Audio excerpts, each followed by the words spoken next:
Tithing is a test of faith with eternal blessings. In the Old Testament, Abraham proved his faith by paying tithes to the great high priest Melchizedek. Abraham's grandson Jacob vowed to the Lord, "Of all thou shalt give me, I will surely give you the tenth unto thee." Tithing has been established in these latter days as an essential law for members of the Lord's restored church. It is one of the basic ways we witness our faith in Him and our obedience to His laws and commandments. Tithing is one of the commandments that qualifies us by our faith to enter the temple, the house of the Lord. Just over 3 months after the martyrdom of the prophet Joseph Smith, at the time of the saints were building the Nauvoo Temple, Brigham Young wrote on behalf of the Quorum of the 12 Apostles, "Enter steadily and regularly unto a strict observance of the law of the tithing. Then come up to the house of the Lord, and be taught in His ways, and walk in His paths." The strict observance of the law of tithing not only qualifies us to receive the higher saving ordinances of the temple, it allows us to receive them on behalf of our ancestors. When asked whether members of the church could be baptized for the dead if they had not paid their tithing, President John Taylor, then of the Quorum of the 12, answered, "A man who has not paid his tithing is unfit to be baptized for the dead. If a man has not faith enough to attend to these little things, he has not faith enough to save himself and his friends." Tithing develops tests of our faith by sacrificing to the Lord what we may think we need or want for ourselves. We learn to rely on Him. Our faith in Him makes it possible to keep temple covenants and receive eternal temple blessings. Pioneer Sarah Rich, wife of Charles C. Rich, wrote in her journal after leaving Nauvoo, "Many were the blessings we had received in the house of the Lord, which has caused joy and comfort in the midst of all of our sorrows and has enabled us to have faith in God, knowing that He would guide us, sustain us in our unknown journey that lay before us."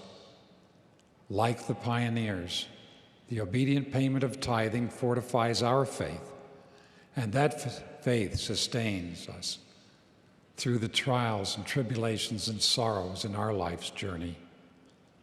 Tithing also teaches us to control our desires and passions for the things of this world. Payment of tithing encourages us to be honest in our dealings with our fellow men. We learn to trust that what we have been given through the blessings of the Lord and our own diligent efforts is sufficient for our needs. Tithing has special purpose as a preparatory law. Early in this dispensation, the Lord commanded certain members of the church to live the higher law of consecration, a law received by covenant.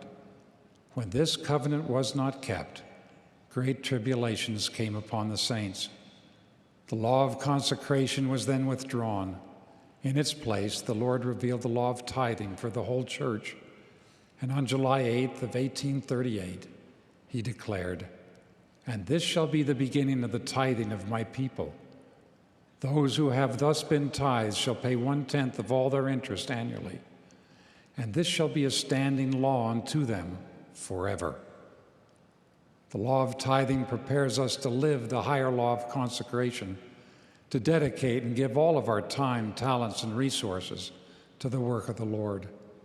Until the day when we are required to live this higher law, we are commanded to live the law of the tithe, which is to freely give 1/10 of our income annually. To those who faithfully and honestly live the law of the tithing, the Lord promises an abundance of blessings. Some of these blessings are temporal, just as tithes are temporal. But like the outward physical ordinances of baptism and the sacrament, the commandment to pay tithing requires temporal sacrifice, which ultimately yields great spiritual blessings. I know of a couple who lived thousands of miles from the nearest temple. Although they earned little, they faithfully paid their tithes and saved all that they could to journey to the house of the Lord.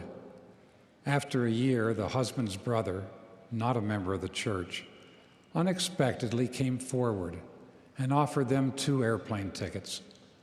This temporal blessing made possible the spiritual blessings of their temple endowments in the ceiling.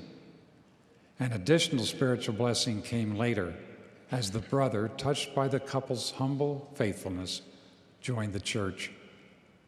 The temporal and spiritual blessings of tithing are specifically tailored to us and our families according to the Lord's will, but to receive them, we must obey the law upon which they are predicated. In the case of tithing, the Lord has said, "Bring ye all the tithes into the storehouse, that they may be meat in mine house, and prove me now herewith, saith the Lord. For I will not open you the windows of heaven and pour you out blessings, that there shall be room enough to receive it." Would any of us intentionally reject an outpouring of the blessings from the Lord? Sadly, this is what we do when we fail to pay our tithing. We say no to the very blessings we are seeking and praying to receive. If you are one who has doubted the blessings of tithing, I encourage you to accept the Lord's invitation to prove him now herewith. Pay your tithing. Unlock the windows of heaven. You will be abundantly blessed for your obedience and faithfulness to the Lord's laws and commandments. Be assured that those blessings are poured out equally upon rich and poor alike. As the hymn says, "It is sacrifice that brings forth the blessings of heaven, not the sum of our contributions." Members who freely give a full tenth of their annual income receive all the promised blessings of tithing, whether the amount is a widow's mite or a king's ransom. We can be grateful that the Lord has provided a way for tithing to be administered under his direction. According to the Revelation, bishops are ordained to keep the Lord's storehouse, to receive the funds of the church. Both bishops and clerks are expected to be full tithe payers who have learned to live prudently within their means, within hours of receiving tithing funds from members of their wards and branches. These local leaders transmit the funds directly to the headquarters of the church. Then, as revealed by the Lord, the use of tithing is determined by a council comprised of the first presidency, the quorum of the 12 apostles, and the presiding bishopric. The Lord specifically states that the council's work be directed by mine own voice unto them. This council is called the Council of the Disposition of Tithes. It is remarkable to witness the council heed the Lord's voice. Each member is aware of and participates in all of the council's decisions. No decision is made until the council is unanimous. All tithing funds are spent for the purposes of the church, including welfare, care for the poor or the needy, temples, buildings and upkeep of meeting houses, education, curriculum, in short, the work of the Lord. When we willingly give the Lord 1/10 of our income, we learn to put in before our wants and trust his promises. What you give is temporary. The faith you gain can bless you eternally.